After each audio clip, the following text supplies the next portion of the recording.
യേശുവിൽ ഏറ്റവും അനുഗ്രഹീതരായ പ്രിയപ്പെട്ടവരെ, ഡെയിലി ബ്ലെസ്സിങ്ങിലൂടെ ദൈവവചനം കേട്ടുകൊണ്ടിരിക്കുന്നവരെ, പ്രതീക്ഷയോടെയാണ്, സന്തോഷത്തോടെയാണ് ഓരോ ദിവസവും ദൈവവചനം നിങ്ങളുടെ അടുത്ത് പ്രാർത്ഥനയോടെ എത്തിക്കുന്നത്.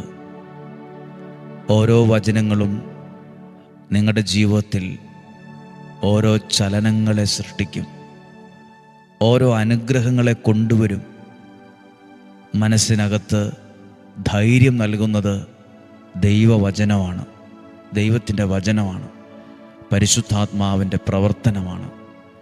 ഇന്ന് ഈ വചനം കേൾക്കാൻ ഒരുങ്ങുമ്പോൾ മനസ്സിനകത്ത് നിരാശയുള്ള, വിഷമമുള്ള, സങ്കടമുള്ള സാഹചര്യങ്ങൾ കാണും.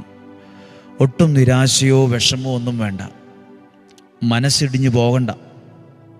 ദൈവം നിങ്ങളെ ഒരിക്കലും ഉപേക്ഷിക്കത്തില്ല, ദൈവം നിങ്ങളെ തള്ളിക്കളയത്തില്ല. പലരുടെയും പ്രതീക്ഷകൾ നഷ്ടപ്പെട്ടിട്ടുണ്ട്, പലരുടെയും പ്രതീക്ഷകൾ നഷ്ടപ്പെട്ട് നിരാശയുണ്ട്, മനസ്സിടിഞ്ഞു പോയിട്ടുണ്ട് പലരുടെയും.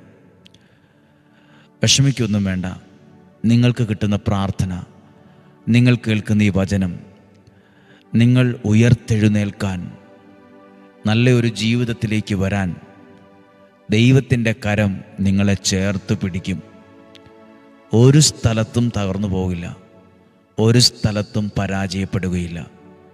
വിശ്വസിച്ച് പ്രാർത്ഥിക്കാം. നിങ്ങൾ പ്രാർത്ഥിക്കുന്ന ഇന്നത്തെ ഏറ്റവും പ്രാധാന്യത്തോടെ നിങ്ങൾ ഉള്ളുരുകി പ്രാർത്ഥിക്കുന്ന ഒരു കാര്യം കാണും. ആ വിഷയത്തെ ദൈവം കാണുന്നുണ്ട്. ഉള്ളുരുകി പ്രാർത്ഥിച്ചു, ദൈവം എന്തു ചെയ്യും, എന്നാ ചെയ്യും, എങ്ങനെ അത് കൈകാര്യം ചെയ്യും, ആ വിഷയമുണ്ടല്ലോ, ആ ഒരു പ്രതിസന്ധിയുള്ളൊരു കാര്യമുണ്ടല്ലോ മുമ്പിൽ കാണുന്ന, അത് മഞ്ഞുപോലെ ഉരുകും. അവിടെ ദൈവപ്രവൃത്തി സംഭവിക്കും.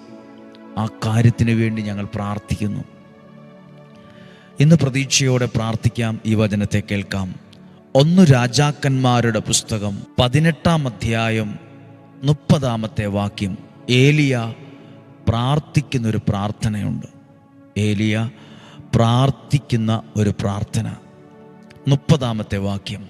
അപ്പോൾ ഏലിയ ജനത്തോട് പറഞ്ഞു, അടുത്തു വരുവിൻ.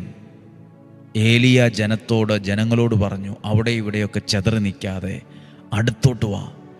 പ്രാർത്ഥിക്കുമ്പോൾ അടുത്തോട്ട് വരണം. ഈ ദൈവവചനം ഡെയിലി ബ്ലെസ്സിങ്